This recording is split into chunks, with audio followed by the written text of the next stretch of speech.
ಶಾಂತಿ ಬಾಪ್ದಾದ ಮಧುಬನ್ ಮುರಳಿ 30/12/2025. ಇಲ್ಲಿ ಬಾಬಾ ಏನು ಹೇಳ್ತಾ ಇದ್ದಾರೆ, ಪಾಪಗಳಿಂದ ಹಗುರರಾಗಲು ಆಜ್ಞಾಕಾರಿಗಳು ಪ್ರಾಮಾಣಿಕರಾಗಿ ತಮ್ಮ ಕರ್ಮದ ಕಥೆಯನ್ನು ತಂದೆಗೆ ಬರೆದು ಕೊಡಿ, ಆಗ ಕ್ಷಮೆ ಸಿಗುವುದು ಅಂತ ಬಾಬಾ ಹೇಳ್ತಾ ಇದ್ದಾರೆ. ಇಲ್ಲಿ ಬಾಬಾ ಏನು ಹೇಳ್ತಾ ಇದ್ದಾರೆ, ಆಜ್ಞಾಕಾರಿಗಳು ಅಂದ್ರೇನು, ಏನು ಆಜ್ಞೆ ಕೊಟ್ಟಿದ್ದಾರೆ ಬಾಬಾ, ನಿಮ್ದೇನು ಕರ್ಮದ ಕತೆ ನನಗೆ ಬರೆದು ತಿಳಿಸ್ರಿ ಅಂತಂದರು. ಅಂದರೆ ಹೇಗೆ ಬರ್ದು ತಿಳಿಸೋದು? ಅವಾಗಂತೂ ಬ್ರಹ್ಮ ತಂದೆ ಇದ್ದರು, ಬ್ರಹ್ಮ ತಂದೆ ಮೂಲಕ ಶಿವಬಾಬಾ ಓದ್ತಿದ್ರು ಸಾಕಾರ ಮುರಳಿ ನುಡಿಸುವಾಗ. ಇವಾಗ ಹೆಂಗೆ ತಿಳಿಸೋದು? ನಾವು ನಮ್ದು ಏನೇ ಸಮಸ್ಯೆ ಇರಲಿ, ಏನೇ ಇರಲಿ, ಪತ್ರ ಬರೆದು ಅಮೃತ ವೇಳೆ ನಾವು ಯೋಗಕ್ಕೆ ಕೂತಾಗ ಮುಂದೆ ಆ ಪೇಪರ್ ಇಟ್ಕೊಂಡು ನಾವು ಯೋಗಕ್ಕೆ ಕೂತೀವಿ ಅಂದರೆ ಆ ಅಮೃತ ವೇಳೆ ಪ್ರತಿಯೊಬ್ಬರ ಮೇಲೆ ದೃಷ್ಟಿ ಬೀಳ್ತತೆ ಬಾಬಂದು. ಆಗ ನಾವೇನಾದರೂ ಪತ್ರ ಇಟ್ಟಿದ್ರೆ ಬಾಬಾ ಅದನ್ನು ಓದ್ತಾರೆ. ಇಲ್ಲಿ ಬರೋದ್ರಿಂದ ಏನಾಗ್ತತೆ, ಒಂದು ಕ್ಷಮೆ ಸಿಗ್ತತೆ. ಅಂದ್ರೇನು, ಈಗ ಪೊಲೀಸರುನಾಗ ಕೋರ್ಟ್ನಾಗ ತಪ್ಪು ಒಪ್ಪತ್ಕೊಂಡ್ರೆ ಅರ್ಧ ಮಾಫಿ, ಅದ್ರಂಗೆ ಇಲ್ಲಿ ಬಾಬಾನ ಹತ್ರ ಕ್ಷಮೆ ಸಿಗ್ತತೆ. ಒಂದು ಪಾಯಿಂಟ್. ಸೆಕೆಂಡ್ ಪಾಯಿಂಟ್ ಏನು, ಬರೆದು ತಿಳಿಸೋದ್ರಿಂದ ಬಾಬಾ ಅಲ್ಲಿ ನಮಗೆ ಆ ತಪ್ಪು ಮಾಡಲಾರ್ದಂತೆ ಮತ್ತೆ ಶಕ್ತಿ ತುಂಬ್ತಾರೆ, ಜ್ಞಾನ ತುಂಬ್ತಾರೆ. ಕೆಲವೊಂದು ಸಂಸ್ಕಾರಗಳು ಭಾಳ ಕಠಿಣ ಇರ್ತಾವೆ ಕೆಲವರಿಗೆ, ಆದರೆ ಬಾಬಾ ಶಕ್ತಿ ತುಂಬಿ ಅಲ್ಲಿ ನಮ್ಮ ಸಂಸ್ಕಾರಗಳನ್ನ ಬದಲು ಮಾಡ್ತಾರೆ. ಆದರೆ ಇದೆಲ್ಲ ಆಗೋದು ಯಾವಾಗ? ನಮ್ಮ ಬಾಬಾನ ನೆನಪು ಮಾಡಿ ನಮ್ಮ ಪಾಪಗಳನ್ನ ಭಸ್ಮ ಮಾಡ್ಕೊಂಡಾಗ ಮಾತ್ರ. ನಮ್ಮ ಪಾಪ ಇತ್ತು ಅಂದರೆ ಬಾಬಾ ಹೇಳ್ತಾರೆ, ನಾನು ಏನು ಮಾಡೋಕ್ಕೆ ಸಾಧ್ಯ ಇಲ್ಲ ಅಂತ ಹೇಳ್ತಾರೆ. ಪ್ರಶ್ನೆ, ಸಂಗಮಯುಗದಲ್ಲಿ ನೀವು ಮಕ್ಕಳು ಯಾವ ಬೀಜವನ್ನು ಬಿತ್ತುವಂತಿಲ್ಲ. ಉತ್ತರ, ದೇಹಾಭಿಮಾನದ ಬೀಜ. ಈ ಬೀಜದಿಂದ ಎಲ್ಲ ವಿಕಾರಗಳ ವೃಕ್ಷವು ಬೆಳೆಯುತ್ತದೆ. ಈ ಸಮಯದಲ್ಲಿ ಇಡೀ ಪ್ರಪಂಚದಲ್ಲಿ ಪಂಚವಿಕಾರಗಳ ವೃಕ್ಷಗಳೇ ಬೆಳೆದು ನಿಂತಿದೆ. ಎಲ್ಲರೂ ಕಾಮಕ್ರೋಧದ ಬೀಜವನ್ನು ಬಿತ್ತುತ್ತಿರುತ್ತಾರೆ. ನಿಮಗೆ ತಂದೆಯ ಸಂದೇಶವಾಗಿದೆ, ಮಕ್ಕಳೇ, ಯೋಗ ಬಲದಿಂದ ಪಾವನರಾಗಿರಿ. ಈಗ ದೇಹಾಭಿಮಾನದ ಬೀಜ ಬಿತ್ತುವುದನ್ನು ನಿಲ್ಲಿಸಿ. ಇಲ್ಲಿ ಬಾಬಾ ಏನು ಹೇಳಿದ್ರು, ದೇಹಾಭಿಮಾನದ ಬೀಜ ಅಂದ್ರೇನು? ಸಂಘಟನೆಯಲ್ಲಿ ಏನು ಮಾಡ್ತೀವಿ, ಎಲ್ಲರ ಕೊರತೆಗಳು ನೋಡೋದು, ಆ ಒಬ್ರಿಗೊಬ್ಬರು ನೆಗೆಟಿವ್ ಮಾತುಗಳು ಆಡೋದು, ಅಲ್ಲಿ ವೈಬ್ರೇಷನ್ ಕೆಡಿಸೋದು, ಇದೆಲ್ಲ ಏನು? ದೇಹಾಭಿಮಾನದ ಬೀಜ. ಅವ್ರವ್ರ ಪಾತ್ರ ಅವ್ರವ್ರು ಮಾಡ್ತಾ ಇರ್ತಾರೆ. ನಾವ್ಯಾಕೆ ಅವ್ರ ಪಾತ್ರ ನೋಡಿ ಅವ್ರ ನೆಗೆಟಿವ್ನ ನಮ್ದ್ರ ತುಂಬ್ಕೋಬೇಕು? ಅಲ್ಲಿ ಹೊಸ ಹೊಸ ಆತ್ಮಗಳು ಬಂದಿರ್ತವೆ. ಅವಕ್ಕೆಲ್ಲ ಇಂಥ ಮಾತುಗಳ್ನ ಕೇಳಿದರೆ ಈ ಓಂ ಶಾಂತಿಗೂ ಹಿಂಗೆಲ್ಲ ಐತೇನಂತ ಅವು ಹೆಚ್ಚು ಕಮ್ಮಿ ಕೆಲವೊಂದು ಆತ್ಮಗಳು ಇಂಥವೆಲ್ಲ ನೋಡಿ ಬಿಟ್ಟೇ ಬಿಡ್ತಾವೆ, ಏನು ಬೇಡಪ್ಪ ಇಲ್ಲಿ ಅಂತ. ಅದಕ್ಕೆ ವೈಬ್ರೇಷನ್ ಕೆಡಿಸಬಾರ್ದು, ದೇಹಾಭಿಮಾನದ ಬೀಜ ಬಿತ್ತೋದನ್ನು ನಿಲ್ಲಿಸ್ರಿ ಅಂತ ಹೇಳ್ತಾರೆ ಬಾಬಾ. ಗೀತೆ, ನಿಮ್ಮನ್ನು ಪಡೆದ ನಾನು ಇಡೀ ಜಗತ್ತನ್ನೇ ಪಡೆದೆನು. ಓಂ ಶಾಂತಿ. ಮಧುರಾತಿ ಮಧುರ ಆತ್ಮಿಕ ಮಕ್ಕಳು ಗೀತೆಯನ್ನು ಕೇಳಿದಿರಿ. ಈಗಂತೂ ಕೆಲವರೇ ಇದ್ದೀರಿ. ಸಮಯ ಕಳೆದಂತೆ ಅನೇಕ ಮಂದಿ ಮಕ್ಕಳು ಬರತೊಡಗುತ್ತಾರೆ. ಈ ಸಮಯದಲ್ಲಿ ಪ್ರಾಕ್ಟಿಕಲ್ನಲ್ಲಿ ಕೆಲವರೇ ಆಗಿದ್ದೀರಿ. ಆದರೂ ಸಹ ಪ್ರಜಾಪಿತ ಬ್ರಹ್ಮನನ್ನು ಎಲ್ಲರೂ ಅರಿತಿದ್ದಾರಲ್ಲವೇ? ಹೆಸರೇ ಆಗಿದೆ ಪ್ರಜಾಪಿತ ಬ್ರಹ್ಮ. ಎಷ್ಟೊಂದು ಮಂದಿ ಪ್ರಜೆಗಳಿದ್ದಾರೆ. ಎಲ್ಲ ಧರ್ಮದವರು ಇವರನ್ನು ಅವಶ್ಯವಾಗಿ ಒಪ್ಪುತ್ತಾರೆ. ಅವರ ಮೂಲಕವೇ ಮನುಷ್ಯ ಮಾತ್ರ ರಚನೆಯಾಯಿತಲ್ಲವೇ? ತಂದೆ ತಿಳಿಸುತ್ತಾರೆ, ಲೌಕಿಕ ತಂದೆಯು ಸಹ ಹದ್ದಿನ ಬ್ರಹ್ಮನಾಗಿದ್ದಾರೆ. ಬ್ರಹ್ಮ ಮೀನ್ಸ್ ರಚನೆಗಾರ. ಮತ್ತು ಅವರು ದೇಹದ ರಚನೆ ಮಾಡ್ತಾರಲ್ಲ ಲೌಕಿಕ ತಂದೆ, ಆತನು ಹದ್ದಿನ ಬ್ರಹ್ಮ ಅಂತ ಹೇಳ್ತಾರೆ ಬಾಬಾ. ಏಕೆಂದರೆ ಅವರದು ವಂಶಾವಳಿ ವೃದ್ಧಿಯಾಗುತ್ತದೆ ಅಲ್ಲವೇ? ಉಪನಾಮದಿಂದ ಆ ಮನೆತನವು ನಡೆಯುತ್ತದೆ. ಅವರು ಹದ್ದಿನ ತಂದೆಯಾಗಿರುತ್ತಾರೆ, ಇವರು ಬೇಹದ್ದಿನ ತಂದೆಯಾಗಿದ್ದಾರೆ. ಇವರ ಹೆಸರೇ ಆಗಿದೆ ಪ್ರಜಾಪಿತ. ಆ ಲೌಕಿಕ ತಂದೆಯಂತೂ ಒಂದು ಪರಿಮಿತ ಪ್ರಜೆಗಳನ್ನು ರಚಿಸುತ್ತಾರೆ, ಕೆಲವರು ರಚಿಸುವುದೇ ಇಲ್ಲ. ಇವರಂತೂ ಅವಶ್ಯವಾಗಿ ರಚಿಸುತ್ತಾರೆ. ಪ್ರಜಾಪಿತ ಬ್ರಹ್ಮನಿಗೆ ಸಂತಾನರಿಲ್ಲವೆಂದು ಕೆಲವರು ಹೇಳುತ್ತಾರೆ. ಇಡೀ ಪ್ರಪಂಚವೇ ಇವರ ಸಂತಾನವಾಗಿದೆ. ಮೊಟ್ಟ ಮೊದಲಿಗರು ಪ್ರಜಾಪಿತ ಬ್ರಹ್ಮನಾಗಿದ್ದಾರೆ. ಮುಸಲ್ಮಾನರು ಸಹ ಆದಮ್ ಬೀಬಿ ಎಂದು ಹೇಳುತ್ತಾರೆ. ಅಂದ ಮೇಲೆ ಅವಶ್ಯವಾಗಿ ಯಾರಿಗಾದರೂ ಹೇಳುತ್ತಿರಬೇಕಲ್ಲವೇ? ಆಡಮ್ ಇವ್, ಆದಿದೇವ ಆದಿದೇವಿ, ಇವೆಲ್ಲ ಹೆಸರುಗಳನ್ನು ಈ ಪ್ರಜಾಪಿತ ಬ್ರಹ್ಮರವರಿಗೆ ಹೇಳುತ್ತಾರೆ. ಎಲ್ಲ ಧರ್ಮದವರು ಇವರನ್ನು ಒಪ್ಪುತ್ತಾರೆ.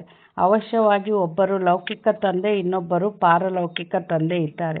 ಈ ಪಾರಲೌಕಿಕ ತಂದೆಯು ಪಾರಲೌಕಿಕ, ಪಾರ ಅಂದರೆ ದೂರ, ದೂರ ಅಂದ್ರೇನು? ಪರಂಧಾಮದಲ್ಲಿರುವಂಥ ತಂದೆ. ಪಾರಲೌಕಿಕ ತಂದೆಯು ಬೇಹದ್ದಿನ ಸುಖ ಕೊಡುವವರಾಗಿದ್ದಾರೆ. ನೀವು ಪುರುಷಾರ್ಥವನ್ನು ಸಹ ಬೇಹದ್ದಿನ ಸ್ವರ್ಗದ ಸುಖಕ್ಕಾಗಿಯೇ ಮಾಡುತ್ತೀರಿ.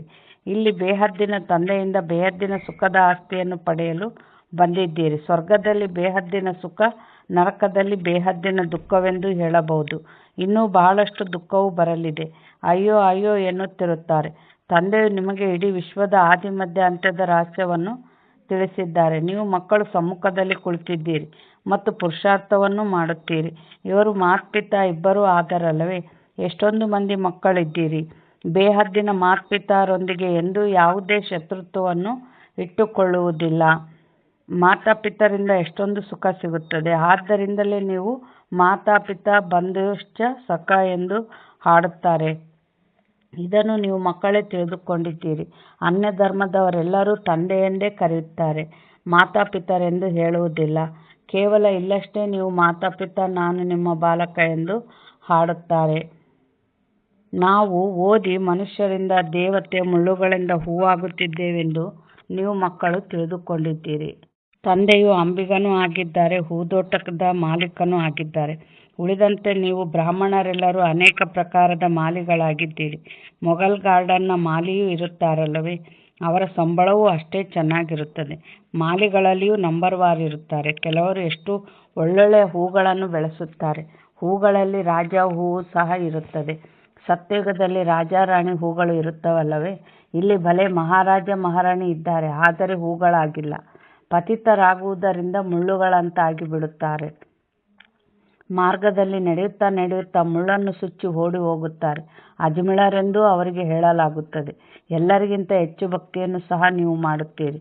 ವಾಮ ಮಾರ್ಗದಲ್ಲಿ ಇಳಿಯುವ ಚಿತ್ರಗಳನ್ನು ನೋಡಿ, ಎಷ್ಟು ಕೆಟ್ಟದಾಗಿ ತೋರಿಸಿದ್ದಾರೆ. ದೇವತೆಗಳ ಚಿತ್ರವನ್ನೇ ತೋರಿಸಿದ್ದಾರೆ. ಈಗ ಅವು ವಾಮ ಮಾರ್ಗದ ಚಿತ್ರಗಳಾಗಿವೆ. ಈಗ ನೀವು ಮಕ್ಕಳು ಇವೆಲ್ಲ ಮಾತುಗಳನ್ನು ತಿಳಿದುಕೊಂಡಿದ್ದೀರಿ. ನೀವೀಗ ಬ್ರಾಹ್ಮಣರಾಗಿದ್ದೀರಿ. ವಿಕಾರಗಳಿಂದ ಬಹಳ ದೂರ ದೂರ ಹೋಗುತ್ತೀರಿ. ಬ್ರಾಹ್ಮಣರಲ್ಲಿ ಸಹೋದರ ಸಹೋದರಿಯರ ಜೊತೆ ವಿಕಾರದಲ್ಲಿ ಹೋಗುವುದು ಬಹಳ ದೊಡ್ಡ ವಿಕಾರಿ ದೃಷ್ಟಿ ಆಗಿಬಿಡುವುದು. ಹೆಸರೇ ಹಾಳಾಗಿ ಬಿಡುತ್ತದೆ. ಆದ್ದರಿಂದಲೇ ಬಾಲ್ಯದಿಂದಲೇ ಏನಾದರೂ ಕೆಟ್ಟ ಕೆಲಸಗಳನ್ನು ಮಾಡಿದ್ದರೆ ಅದನ್ನು ತಂದೆಗೆ ತಿಳಿಸಿರಿ. ಆಗ ಅರ್ಧ ಪಾಪವು ಕಡಿಮೆಯಾಗುತ್ತದೆ. ನೆನಪಂತೂ ಇರುತ್ತದೆ ಅಲ್ಲವೇ? ಇಂಥ ಸಮಯದಲ್ಲಿ ನಾವು ಇಂಥ ಕೆಟ್ಟ ಕೆಲಸವನ್ನು ಮಾಡಿದ್ದೇವೆ ಎಂದು ತಂದೆಗೆ ಬರೆದು ಕೊಡುತ್ತಾರೆ. ಯಾರು ಬಹಳ ಆಜ್ಞಾಕಾರಿಗಳು ಪ್ರಾಮಾಣಿಕರಾಗಿರುವರೋ ಅವರು, ಬಾಬಾ ನಾವು ಇಂತಿಂತಹ ಕೆಟ್ಟ ಕೆಲಸಗಳನ್ನು ಮಾಡಿದೆವು, ಕ್ಷಮೆ ಮಾಡಿ ಎಂದು ತಂದೆಗೆ ಬರೆದು ಕೊಡುತ್ತಾರೆ. ತಂದೆ ತಿಳಿಸುತ್ತಾರೆ, ಕ್ಷಮೆಯಂತೂ ಸಿಗುವುದಿಲ್ಲ, ಆದರೆ ಸತ್ಯವಾಗಿ ತಿಳಿಸುತ್ತೀರೆಂದರೆ ಅದು ಹಗುರವಾಗಿ ಬಿಡುವುದು. ಹಾಗೆಂದು ಮರೆತು ಹೋಗುತ್ತದೆ ಎಂದಲ್ಲ, ಮರೆಯಲು ಸಾಧ್ಯವಿಲ್ಲ. ಮುಂದೆ ಇಂತಹ ಯಾವುದೇ ಕರ್ಮವಾಗಬಾರದು. ಅದಕ್ಕಾಗಿ ಎಚ್ಚರಿಕೆ ನೀಡುತ್ತೇನೆ. ಬಾಕಿ ಮನಸ್ಸಂತೂ ಅವಶ್ಯವಾಗಿ ತಿನ್ನುತ್ತದೆ. ಅಂದರೆ ನಾವು ತಪ್ಪು ಮಾಡಿವಿ ಅಂದರೆ ನಮ್ಮ ಮನಸ್ಸು ಚಿಂತನೆ ಇರ್ತತಿ, ಹಿಂಗೆ ತಪ್ಪು ಮಾಡಿದ್ವಲ್ಲ ಅಂತ. ಬಾಬಾ ಇಲ್ಲೇನು ಹೇಳ್ತಾ ಇದ್ದಾರೆ, ಬಾಬಾ ನಾವಂತೂ ಅಜಮೇಳರಾಗಿದ್ದೆವು ಎಂದು ಹೇಳುತ್ತಾರೆ. ಇದೇ ಜನ್ಮದ ಮಾತಾಗಿದೆ. ಇದನ್ನು ಸಹ ಈಗ ನೀವು ತಿಳಿದುಕೊಂಡಿದ್ದೀರಿ. ಯಾವಾಗಿನಿಂದ ವಾಮ ಮಾರ್ಗದಲ್ಲಿ ಬಂದು ಪಾಪಾತ್ಮರಾಗಿದ್ದೀರಿ, ಈಗ ತಂದೆಯು ಪುನಃ ನಮ್ಮನ್ನು ಪುಣ್ಯಾತ್ಮರನ್ನಾಗಿ ಮಾಡುತ್ತಾರೆ. ಪುಣ್ಯಾತ್ಮರ ಪ್ರಪಂಚವೇ ಬೇರೆ ಆಗಿದೆ. ಭಲೆ ಪ್ರಪಂಚವು ಒಂದೇ ಆಗಿದೆ, ಆದರೆ ಈಗ ನಿಮಗೆ ಅರ್ಥವಾಗಿದೆ. ಇದರಲ್ಲಿ 2 ಭಾಗಗಳಿವೆ. ಒಂದು ಪುಣ್ಯಾತ್ಮರ ಪ್ರಪಂಚ, ಅದಕ್ಕೆ ಸ್ವರ್ಗವೆಂದು ಹೇಳಲಾಗುತ್ತದೆ. ಇನ್ನೊಂದು ಪಾಪಾತ್ಮರ ಪ್ರಪಂಚ, ಯಾವುದಕ್ಕೆ ನರಕ ದುಃಖಧಾಮವೆಂದು ಹೇಳಲಾಗುತ್ತದೆ. ದುಃಖದ ಪ್ರಪಂಚ ಮತ್ತು ಸುಖದ ಪ್ರಪಂಚ. ದುಃಖದ ಪ್ರಪಂಚದಲ್ಲಿ ಎಲ್ಲರೂ ಸಹ ನಮ್ಮನ್ನು ಮುಕ್ತಗೊಳಿಸಿ ಮನೆಗೆ ಕರೆದುಕೊಂಡು ಹೋಗಿ ಎಂದು ಚೀರಾಡುತ್ತಿರುತ್ತಾರೆ. ಇದನ್ನು ಸಹ ಮಕ್ಕಳು ತಿಳಿದುಕೊಂಡಿದ್ದೀರಿ. ಪರಂಧಾಮದಲ್ಲಿ ಹೋಗಿ ಕುಳಿತು ಬಿಡುವಂತಿಲ್ಲ, ಮತ್ತೆ ಪಾತ್ರವನ್ನು ಅಭಿನಯಿಸಲು ಬರಬೇಕಾಗಿದೆ. ಬಾಬಾ ಏನು ಹೇಳ್ತಾ ಇದ್ದಾರೆ, ಕೆಲವರು ಇದೆಲ್ಲ ಸುಖ ಬೇಡ, ದುಃಖ ಬೇಡ, ನಮಗೆ ಬೇಡೇ ಬೇಡ, ಜೀವನನೇ ಬೇಡ, ನಾವು ಪರಂಧಾಮದಲ್ಲೇ ಇರಬೇಕು ಅಂತ ಕೆಲವರು ಆಲೋಚನೆ ಮಾಡ್ತಾ ಇರ್ತಾರೆ. ಇಲ್ಲಿ ಬಾಬಾ ಏನು ಹೇಳ್ತಾ ಇದ್ದಾರೆ ಅಂತಂದರೆ, ಈಗ ಲೌಕಿಕದಲ್ಲಿ ಮನೆಯಲ್ಲಿ ನೋಡ್ರಿ, ಹೋಗಿ ಹೊರಗಡೆ ಏನೇ ಸಮಸ್ಯೆಗಳಿರಲಿ ಚೆನ್ನಾಗಿ ದುಡಿದು ತರೋ ಮಕ್ಕಳನ್ನ ಜೀವ ಮಾಡ್ತಾರೆ, ಪ್ರೀತಿ ಮಾಡ್ತಾರೆ ತಂದೆ ತಾಯಿ. ಉಂಡುಂಡು ಮನೆಗೆ ಉಂಡುಂಡು ಮಕ್ಕಂಬ ಮಕ್ಕಳನ್ನ ಯಾರಾದರೂ ಪ್ರೀತಿ ಮಾಡ್ತಾರ? ಅಂದರೆ ಪರಂಧಾಮದಲ್ಲಿ ಇರಬಾರ್ದು ನಾವು. ಮತ್ತು ದ್ವಾಪರದಿಂದ ಎಲ್ಲ ಆತ್ಮಗಳು ಅಶಾಂತಿಯಲ್ಲಿರ್ತವೆ, ದುಃಖದಲ್ಲಿರ್ತವೆ, ಅಜ್ಞಾನದಲ್ಲಿರ್ತವೆ. ನಾವಿವಾಗೇನು ತಂದೆಯಿಂದ ಶಕ್ತಿ, ಶಾಂತಿ, ಜ್ಞಾನ ಎಲ್ಲ ತುಂಬ್ಕೊಂಡಿರ್ತೀವಲ್ಲ, ನಾವು ದ್ವಾಪರದಿಂದ ನಾವೇನು ಮಾಡಬೇಕು, ದೇವತೆಗಳಾಗಿ ಶಾಂತಿ ತುಂಬೋದು, ಗುಡಿಯಾಗ ಪೂಜ್ಯ ಸ್ವರೂಪರಾಗಿ ಶಾಂತಿ ತುಂಬೋದು, ಮತ್ತು ರಾಜರಾಗಿ ಎಲ್ಲರನ್ನ ಸುಖದಲ್ಲಿ ನಡೆಸೋದು, ಮತ್ತು ಜ್ಞಾನದಿಂದ ನಾವು ಋಷಿಮುನಿಗಳು ಪವಾಡ ಪುರುಷರಾಗಿ ಎಲ್ಲರನ್ನ ಧರ್ಮದಲ್ಲಿ ನಡೆಸೋದು. ಈ ಜವಾಬ್ದಾರಿ ನಮ್ಮ ತಲೆ ಮೇಲೆ ಇರ್ತೈತೆ. ನಾವು ಮಕ್ಕಳಲ್ಲ, ತಂದೆ ಮಕ್ಕಳು. ಅಂದರೆ ಬಾಬಾ ಸೃಷ್ಟಿನ ರಚನೆ ಮಾಡಿರ್ತಾರೆ. ಸೃಷ್ಟಿ ನಡೆಸ್ಕೊಂಡು ಹೋಗೋದು ಯಾರು? ನಾವು ಮಕ್ಕಳ ಜವಾಬ್ದಾರಿ. ಈಗ ತಂದೆ ಒಂದು ಮನೆ ಮಾಡಿರ್ತಾನೆ, ಆ ತಂದೆದು ಎಲ್ಲ ಆತ ತನ್ನ ಆಯುಷ್ ಮುಗೀತು, ಆ ಶರೀರ ಬಿಟ್ಟ ಅಂದ್ರೆ ಆ ಮನೆತನ ಯಾರು ನಡೆಸ್ಕೊಂಡು ಹೋಗ್ತಾರ? ಮಗ ನಡೆಸ್ಕೊಂಡು ಹೋಗ್ತಾನಲ್ಲ. ಅದರಂಗೆ ನಾವು ಬಾಬಾ ಸೃಷ್ಟಿ ಮಾಡಿದ ಈ ಸೃಷ್ಟಿನ ನಡೆಸ್ಕೊಂಡು ಹೋಗೋಕೆ ನಾವು ನಿಮಿತ್ತ ಆಗಬೇಕು. ಅಂದರೆ ಇಳಿದು ಬಂದು ಜವಾಬ್ದಾರಿನ ನಿಭಾಯಿಸೋಂಥವ್ರಾಗಬೇಕು. ನಾವು ಪರಂಧಾಮದಲ್ಲೇ ಇರ್ತೀವಿ ಅನ್ನೋ ಸಂಕಲ್ಪ ಮಾಡಬಾರ್ದು. ನಾವು ಬಾಬಾ ಏನು ಹೇಳ್ತಾ ಇದ್ದಾರೆ, ಪರಂಧಾಮದಲ್ಲಿ ಹೋಗಿ ಕುಳಿತು ಬಿಡುವಂತಿಲ್ಲ, ಮತ್ತೆ ಪಾತ್ರವನ್ನು ಅಭಿನಯಿಸಲು ಬರಬೇಕಾಗಿದೆ. ಈ ಸಮಯದಲ್ಲಿ ಇಡೀ ಪ್ರಪಂಚವೇ ಪತಿತನಾಗಿದೆ. ಈಗ ತಂದೆಯ ಮೂಲಕ ನೀವು ಪಾವನರಾಗುತ್ತಿದ್ದೀರಿ. ಲಕ್ಷ್ಯವು ಸಮ್ಮುಖದಲ್ಲಿದೆ. ಮತ್ಯಾರು ಸಹ ನಾವು ಈ ರೀತಿ ಆಗುತ್ತೇವೆಂದು ಗುರುಧ್ಯೇಯವನ್ನು ತೋರಿಸುವುದಿಲ್ಲ. ತಂದೆ ತಿಳಿಸುತ್ತಾರೆ, ಮಕ್ಕಳೇ, ನೀವೇ ಇಷ್ಟು ಶ್ರೇಷ್ಠರಾಗಿದ್ದಿರಿ, ಈಗ ಇಲ್ಲ. ಪೂಜ್ಯರಾಗಿದ್ದಿರಿ, ಈಗ ಪೂಜಾರಿಗಳಾಗಿ ಬಿಟ್ಟಿದ್ದೀರಿ. ಈಗ ಪುನಃ ಪೂಜ್ಯರಾಗಲು ಪುರುಷಾರ್ಥ ಮಾಡಬೇಕು. ತಂದೆಯು ಎಷ್ಟು ಚೆನ್ನಾಗಿ ಪುರುಷಾರ್ಥ ಮಾಡಿಸುತ್ತಾರೆ. ನಾನು ರಾಜಕುಮಾರನಾಗುತ್ತೇನೆ ಎಂದು ಈ ಬ್ರಹ್ಮ ತಂದೆಯು ತಿಳಿದುಕೊಳ್ಳುತ್ತಾರಲ್ಲವೇ. ಇವರು ಮೊಟ್ಟ ಮೊದಲಿಗನಾಗಿದ್ದಾರೆ. ಆದರೂ ಸಹ ಪ್ರತಿ ಸಮಯ ನೆನಪಿರುವುದಿಲ್ಲ, ಮರೆತು ಹೋಗುತ್ತಾರೆ. ಯಾರೆಷ್ಟಾದರೂ ಪರಿಶ್ರಮ ಪಡಲಿ, ಆದರೆ ಇನ್ನೂ ಆ ಸ್ಥಿತಿಯು ಬರುವುದಿಲ್ಲ. ಯಾವಾಗ ಯುದ್ಧದ ಸಮಯವು ಬರುವುದೋ ಆಗ ಕರ್ಮಾತೀತ ಸ್ಥಿತಿಯಾಗುವುದು. ಪುರುಷಾರ್ಥವನ್ನಂತೂ ಎಲ್ಲರೂ ಮಾಡಬೇಕಲ್ಲವೇ. ಇವರು ಬ್ರಹ್ಮ ಕೂಡ ಮಾಡಬೇಕಾಗಿದೆ. ನೀವು ತಿಳಿಸುತ್ತೀರಿ, ಚಿತ್ರದಲ್ಲಿ ನೋಡಿ, ತಂದೆಯ ಚಿತ್ರವು ಎಲ್ಲಿದೆ? ಒಮ್ಮೆಲೆ ವೃಕ್ಷದ ಕೊನೆಯಲ್ಲಿ ನಿಂತಿದ್ದಾರೆ, ಪತಿತ ಪ್ರಪಂಚದಲ್ಲಿ, ಮತ್ತು ಕೆಳಗೆ ತಪಸ್ಸು ಮಾಡುತ್ತಿದ್ದಾರೆ. ಎಷ್ಟು ಸಹಜವಾಗಿ ತಿಳಿಸಿಕೊಡಬಹುದಾಗಿದೆ. ಇವೆಲ್ಲ ಮಾತುಗಳನ್ನು ತಂದೆಯೇ ತಿಳಿಸಿದ್ದಾರೆ. ಇವರಿಗೂ ತಿಳಿದಿರಲಿಲ್ಲ. ಶಿವತಂದೆಯೇ ಜ್ಞಾನಪೂರ್ಣನಾಗಿದ್ದಾರೆ. ಅವರನ್ನೇ ಏ ಪರಮಪಿತ ಪರಮಾತ್ಮ ಬಂದು ನಮ್ಮ ದುಃಖವನ್ನು ದೂರ ಮಾಡು ಎಂದು ಎಲ್ಲರೂ ನೆನಪು ಮಾಡುತ್ತಾರೆ. ಬ್ರಹ್ಮ ವಿಷ್ಣು ಶಂಕರರೂ ದೇವತೆಗಳಾಗಿದ್ದಾರೆ. ಮೂಲವತನದಲ್ಲಿರುವ ಆತ್ಮಗಳಿಗೆ ದೇವತೆಗಳೆಂದು ಹೇಳಲಾಗುವುದಿಲ್ಲ. ಅಂದರೆ ಮೂಲವತನ ಪರಂಧಾಮದಲ್ಲಿ ಏನಿರ್ತವೆ? ಬರೀ ಆತ್ಮಗಳಿರ್ತವೆ. ಅಲ್ಲಿ ಅದು ಆತ್ಮಗಳಿಗೆ ದೇವತೆ ಅಂತ ಹೇಳೋಕ್ಕಾಗಲ್ಲ. ಮತ್ತು ಬ್ರಹ್ಮ ವಿಷ್ಣು ಶಂಕರ ಎಲ್ಲಿರ್ತಾರೆ? ಸೂಕ್ಷ್ಮವತನದಲ್ಲಿರ್ತಾರೆ. ಬ್ರಹ್ಮ ವಿಷ್ಣು ಶಂಕರನ ರಹಸ್ಯವನ್ನು ಸಹ ತಂದೆ ತಿಳಿಸಿದ್ದಾರೆ. ಬ್ರಹ್ಮ, ಲಕ್ಷ್ಮೀ ನಾರಾಯಣ ಇವರೆಲ್ಲರೂ ಇಲ್ಲಿಯೇ ಇರುವರಲ್ಲವೇ. ಕೇವಲ ನೀವು ಮಕ್ಕಳಿಗೆ ಈ ಸಮಯದಲ್ಲಿಯೇ ಸೂಕ್ಷ್ಮವತನದ ಸಾಕ್ಷಾತ್ಕಾರವಾಗುತ್ತದೆ. ಈ ಬ್ರಹ್ಮರವರು ಸಹ ಪರಿಸ್ಥೆಯಾಗಿದ್ದಾರೆ. ಇದನ್ನು ಮಕ್ಕಳು ತಿಳಿದುಕೊಂಡಿದ್ದೀರಿ. ಯಾರು ಏಣಿಯ ಚಿತ್ರದಲ್ಲಿ ಮೇಲೆ ನಿಂತಿದ್ದಾರೆಯೋ ಅವರೇ ಮತ್ತೆ ಕೆಳಗೆ ತಪಸ್ಸು ಮಾಡುತ್ತಿದ್ದಾರೆ. ಚಿತ್ರದಲ್ಲಿ ಬಹಳ ಸ್ಪಷ್ಟವಾಗಿ ತೋರಿಸಲಾಗಿದೆ. ಅಂದ ಮೇಲೆ ಬ್ರಹ್ಮ ತಮ್ಮನ್ನು ಭಗವಂತನೆಂದು ಎಲ್ಲಿ ಕರೆಸಿಕೊಳ್ಳುತ್ತಾರೆ? ಇವರೂ ಸಹ ಹೇಳುತ್ತಾರೆ, ನಾನು ಬಹಳ ಕನಿಷ್ಠನಾಗಿದ್ದೇನು. ತತತ್ವಂ ಅರ್ಥಾತ್ ಪುನಃ ಶ್ರೇಷ್ಠನಾಗುತ್ತಿದ್ದೇನೆ. ನೀವು ಸಹ ಶ್ರೇಷ್ಠರಾಗುತ್ತಿದ್ದೀರಿ. ತತತ್ವಂ ಎಷ್ಟು ಸಹಜ ತಿಳಿದುಕೊಳ್ಳುವ ಮಾತುಗಳಾಗಿವೆ. ಎಂದಾದರೂ ಯಾರಾದರೂ ಕೇಳಿದರೆ ಹೇಳಿ ನೋಡಿ, ಇವರು ಕಲಿಯುಗದ ಅಂತ್ಯದಲ್ಲಿ ನಿಂತಿದ್ದಾರಲ್ಲವೇ. ತಂದೆ ತಿಳಿಸುತ್ತಾರೆ, ಯಾವಾಗ ಜರ್ಜರೀಭೂತ ಸ್ಥಿತಿ ವಾನಪ್ರಸ್ಥ ಸ್ಥಿತಿಯಾಗುವುದೋ ಆಗ ನಾನು ಇವರಲ್ಲಿ ಪ್ರವೇಶ ಮಾಡುತ್ತೇನೆ.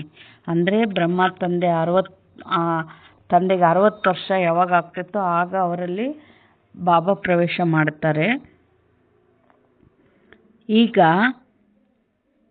ತಂದೆ ತಿಳಿಸುತ್ತಾರೆ, ರಾಜಯೋಗದ ತಪಸ್ಸು ಮಾಡುತ್ತಿದ್ದಾರೆ ಬ್ರಹ್ಮರವರು. ತಪಸ್ಸು ಮಾಡುವವರಿಗೆ ದೇವತೆಗಳೆಂದು ಹೇಗೆ ಹೇಳುತ್ತೀರಿ? ರಾಜಯೋಗವನ್ನು ಕಲಿತು ನಂತರ ದೇವತೆಗಳಾಗುತ್ತಾರೆ. ನೀವು ಮಕ್ಕಳನ್ನು ಸಹ ಇಂಥ ಕಿರೀಟಧಾರಿಗಳನ್ನಾಗಿ ಮಾಡುತ್ತಾರಲ್ಲವೇ. ಇವರೇ ದೇವತೆಯಾಗಿದ್ದಾರೆ. ಹೇಗೆ 10-20 ಮಂದಿಯ ಚಿತ್ರವನ್ನು ಇಡಬಹುದು? ಇವರು ಈ ರೀತಿ ಆಗುತ್ತಾರೆ ಎಂಬುದನ್ನು ಇದರ ಮೂಲಕ ತೋರಿಸಬಹುದಾಗಿದೆ. ಮೊದಲು ಹೀಗೆ ಎಲ್ಲರ ಭಾವಚಿತ್ರಗಳು ತೆಗೆಯಲ್ಪಟ್ಟಿವೆ. ಇದು ತಿಳಿಸುವ ಮಾತಲ್ಲವೇ? ಒಂದು ಕಡೆ ಸಾಧಾರಣ, ಇನ್ನೊಂದು ಕಡೆ ಡಬಲ್ ಕಿರೀಟಧಾರಿಗಳು. ನಾವೇ ಈ ರೀತಿ ಆಗುತ್ತೇವೆ ಎಂದು ನೀವು ತಿಳಿದುಕೊಳ್ಳುತ್ತೀರಿ. ಬಾಬಾ ಹೇಳಿದಾರಲ್ಲ, ಅಂದರೆ ದೇವತೆಗಳ ಥರ ಡ್ರೆಸ್ ಹಾಕ್ಕೊಂಡು, ಕಿರೀಟ ಇಟ್ಕೊಂಡು, ಫೋಟೋ ತೆಗೆಸ್ಕೊಂಡು ಸದಾ ನಿಮ್ಮ ಜೊತೆಯಲ್ಲಿ ಇಟ್ಕೊಂಡಿರಿ. ನಾನು ಈ ರೀತಿ ಆಗಬೇಕು, ನಾನು ಈ ರೀತಿ ಆಗಬೇಕು ಅನ್ನೋದು ಪದೇ ಪದೇ ಸ್ಮೃತಿಯಲ್ಲಿ ಬರ್ತಾ ಇರಲಿ ಅಂತ ಬಾಬಾ ಹೇಳ್ತಾರೆ. ಯಾರ ಬುದ್ಧಿಯೋಗವು ಸ್ಪಷ್ಟವಾಗಿರುವುದೋ ಅವರೇ ಅಷ್ಟು ಶ್ರೇಷ್ಠರಾಗುವರು ಮತ್ತು ಬಹಳ ಮಧುರರೂ ಆಗಬೇಕಾಗಿದೆ. ಈ ಸಮಯದ ಮನುಷ್ಯರಲ್ಲಿ ಕಾಮ ಕ್ರೋಧದ ಬೀಜವು ಎಷ್ಟೊಂದಾಗಿ ಬಿಟ್ಟಿದೆ. ಎಲ್ಲರಲ್ಲಿ ಪಂಚವಿಕಾರ ರೂಪಿ ಬೀಜದ ವೃಕ್ಷವೇ ಬೆಳೆದು ಬಿಟ್ಟಿದೆ. ಈಗ ತಂದೆ ತಿಳಿಸುತ್ತಾರೆ, ಮಕ್ಕಳೇ, ಇಂಥ ಬೀಜವನ್ನು ಬಿತ್ತಬಾರದು. ಸಂಗಮಯುಗದಲ್ಲಿ ನೀವು ದೇಹಾಭಿಮಾನದ ಬೀಜವನ್ನು ಬಿತ್ತುವಂತಿಲ್ಲ, ಕಾಮದ ಬೀಜವನ್ನು ಬಿತ್ತುವಂತಿಲ್ಲ. ಅರ್ಧ ಕಲ್ಪಕ್ಕಾಗಿ ಮತ್ತೆ ರಾವಣನೇ ಇರುವುದಿಲ್ಲ. ಪ್ರತಿಯೊಂದು ಮಾತನ್ನು ತಂದೆಯು ಮಕ್ಕಳಿಗೆ ತಿಳಿಸಿಕೊಡುತ್ತಾರೆ. ಮುಖ್ಯವಾದುದು ಒಂದೇ ಆಗಿದೆ, ಮನ್ಮನಾಭವ. ನನ್ನನ್ನು ನೆನಪು ಮಾಡಿ ಎಂದು ತಂದೆಯು ತಿಳಿಸುತ್ತಾರೆ. ಎಲ್ಲರಿಗಿಂತ ಕೊನೆಯಲ್ಲಿ ಇವರಿದ್ದಾರೆ, ಮತ್ತೆ ಎಲ್ಲರಿಗಿಂತ ಮೊಟ್ಟ ಮೊದಲಿಗನೂ ಇವರೇ ಆಗಿದ್ದಾರೆ. ಯೋಗ ಬಲದಿಂದ ಎಷ್ಟು ಪಾವನರಾಗುತ್ತೀರಿ. ಆರಂಭದಲ್ಲಂತೂ ಮಕ್ಕಳಿಗೆ ಬಹಳ ಸಾಕ್ಷಾತ್ಕಾರವಾಗುತ್ತಿತ್ತು. ಭಕ್ತಿ ಮಾರ್ಗದಲ್ಲಿ ಯಾವಾಗ ನವದಾ ಭಕ್ತಿ ಮಾಡುವರೋ ಆಗ ಸಾಕ್ಷಾತ್ಕಾರವಾಗುತ್ತದೆ. ಇಲ್ಲಂತೂ ಕುಳಿತಿದ್ದಂತೆಯೇ ಧ್ಯಾನದಲ್ಲಿ ಹೊರಟು ಹೋಗುತ್ತಿದ್ದರು. ಇದಕ್ಕೆ ಮನುಷ್ಯರು ಜಾದು ಎಂದು ತಿಳಿಯುತ್ತಿದ್ದರು. ಇದಂತೂ ಫಸ್ಟ್ ಕ್ಲಾಸ್ ಜಾದುವಾಗಿದೆ. ಭಕ್ತೆ ಮೀರಾ ಬಹಳ ತಪಸ್ಸು ಮಾಡಿದಳು, ಸಾಧು ಸಂತರ ಸಂಘ ಮಾಡಿದಳು. ಆದರೆ ಇಲ್ಲಿ ಯಾವುದೇ ಸಾಧು ಸಂತರಿಲ್ಲ. ಇವರು ನಮ್ಮೆಲ್ಲರ ತಂದೆಯಾಗಿದ್ದಾರೆ. ಎಲ್ಲರ ತಂದೆಯು ಶಿವ ತಂದೆಯಾಗಿದ್ದಾರೆ. ನಾವು ಗುರೂಜಿಯೊಂದಿಗೆ ಮಿಲನ ಮಾಡಿದ್ದೇವೆಂದು ಕೆಲವರು ಹೇಳುತ್ತಾರೆ. ಆದರೆ ಇಲ್ಲಿ ಗುರುಗಳು ಯಾರೂ ಇಲ್ಲ. ಶಿವ ತಂದೆಯು ನಿರಾಕಾರನಾಗಿದ್ದಾರೆ. ಅಂದ ಮೇಲೆ ಯಾರೊಂದಿಗೆ ಮಿಲನ ಮಾಡಲು ಬಯಸುತ್ತೀರಿ? ಆ ಗುರುಗಳ ಬಳಿಯಂತೂ ಹೋಗಿ ಕಾಣಿಕೆಯನ್ನಿಡುತ್ತಾರೆ. ಇಲ್ಲಂತೂ ತಂದೆಯು ಬೇಹದ್ದಿನ ಮಾಲೀಕನಾಗಿದ್ದಾರೆ. ಇಲ್ಲಿ ಯಾವುದೇ ಕಾಣಿಕೆಯನ್ನು ಕೊಡುವ ಮಾತಿಲ್ಲ. ಅವರು ತೆಗೆದುಕೊಂಡು ಈ ಹಣವನ್ನೇನು ಮಾಡುತ್ತಾರೆ? ಬಾಬಾ ಏನು ಹೇಳ್ತಾ ಇದ್ದಾರೆ? ನಾನು ಕಾಣಿಕೆ ತಗೊಳಲ್ಲ ಅಂತ ಬಾಬಾ ಹೇಳ್ತಾರೆ. ಆದರೂ ನಾವು ಕೊಟ್ಟಿರ್ತೀವಲ್ಲ, ಅಲ್ಲಿ ಓಂ ಶಾಂತಿ ಭಂಡಾರಕ್ಕೆ ಹಾಕ್ತೀವಲ್ಲ, ಆದರೆ ಅದು ಬಾಬಾ ತಗೊಳಲ್ಲ. ಬಾಬಾ ಏನು ಮಾಡ್ತಾರೆ? ಅವ್ರೇನು ಊಟ ಮಾಡೋಕ್ಕೆ ಹೊಟ್ಟೆ ಇಲ್ಲ, ಬಟ್ಟೆ ಧರಿಸ್ಬೇಕಂದ್ರೆ ದೇಹ ಇಲ್ಲ, ನಾನು ತಗೊಂಡು ಏನು ಮಾಡಲಿ ಅಂತಾರೆ. ಮತ್ತು ನಾವು ಅಲ್ಲಿ ಹಾಕೋದೇನು ನಮ್ಮ ವ್ಯವಸ್ಥೆಗೆ. ಇವಾಗ ನಾವು ಸೆಂಟ್ರಿಗೆ ಹೋಗಿ ಬಂದರೆ ಅಲ್ಲಿ ಫ್ಯಾನ್ ಇರಬೇಕು, ಟೇಪ್ ರೆಕಾರ್ಡ್ ಇರಬೇಕು, ನಮಗೆ ಕ್ಲಾಸ್ ಮಾಡೋಕೆ ಅಕ್ಕಂದಿರು ಇರಬೇಕು. ಅವರು ತಂದೆ ತಾಯಿನೆಲ್ಲ ಬಿಟ್ಟು ಬಂದಿರ್ತಾರೆ, ಅವ್ರದ್ದು ಜೀವನ ಐತೆ, ನಮಗೆ ಪ್ರಸಾದ ಅಂತ ಇರ್ತತೆ. ಇನ್ನೂ ಕೋಟಿ ರೂಪಾಯಿಗಳಿಟ್ಟು ಸೆಂಟ್ರ್ಗಳು ಕಟ್ಟುತ್ತಿರ್ತಾರೆ. ಇವೆಲ್ಲ ಎಲ್ಲಾದ್ರೆ ನಮ್ಮ ವ್ಯವಸ್ಥೆಗೆ. ಆದರೆ ಬಾಬಾ ನಾನು ತಂದು ಏನು ಮಾಡಲಿ ಅಂತಾರೆ ಬಾಬಾ. ನಾನು ವಿಶ್ವದ ಮಾಲೀಕನಾಗುತ್ತೇನೆಂದು ಈ ಬ್ರಹ್ಮರವರು ಸಹ ತಿಳಿದುಕೊಳ್ಳುತ್ತಾರೆ. ಮಕ್ಕಳು ಏನೆಲ್ಲ ಹಣ ಇತ್ಯಾದಿಗಳನ್ನು ಕೊಡುವರೋ ಅದರಿಂದ ಅವರಿಗಾಗಿಯೇ ಮನೆ ಇತ್ಯಾದಿಗಳನ್ನು ಕಟ್ಟಿಸುತ್ತಾರೆ. ಹಣವಂತೂ ಈ ಶಿವ ತಂದೆಗಾಗಲಿ ಬ್ರಹ್ಮ ತಂದೆಗಾಗಲಿ ಬೇಕಾಗಿಲ್ಲ. ಈ ಮನೆಗಳನ್ನು ಸಹ ಮಕ್ಕಳಿಗಾಗಿಯೇ ಕಟ್ಟಿಸಲಾಗುತ್ತದೆ. ಮಕ್ಕಳೇ ಬಂದು ಇರುತ್ತೀರಿ. ಕೆಲವರು ಬಡವರಿರುತ್ತಾರೆ, ಕೆಲವರು ಸಾಹುಕಾರರಿರುತ್ತಾರೆ. ನೋಡ್ರಿ, ಮೌಂಟ್ ಅಬ್ನಾಗ ಎಷ್ಟು ಬಿಲ್ಡಿಂಗುಗಳು ರೆಡಿ ಆಗ್ತಾ ಇದ್ದಾವೆ. ವಿನಾಶ ಅಂತಾರೆ. ಮತ್ತು ಇಷ್ಟು ಬಿಲ್ಡಿಂಗುಗಳು ಯಾಕೆ ರೆಡಿ ಆಗಬೇಕು ಅಂದರೆ, ಅಂತಿಮದಲ್ಲಿ ಯಾರೀಗ ಕಷ್ಟಪಟ್ಟು ಸೇವೆ ಮಾಡ್ತಾರೋ ಅಂಥ ಮಕ್ಕಳನ್ನ ಬಾಬಾ ಅಲ್ಲಿ ಮಧುಬನಕ್ಕೆ ಕರೆಸ್ಕೊಂತಾರೆ.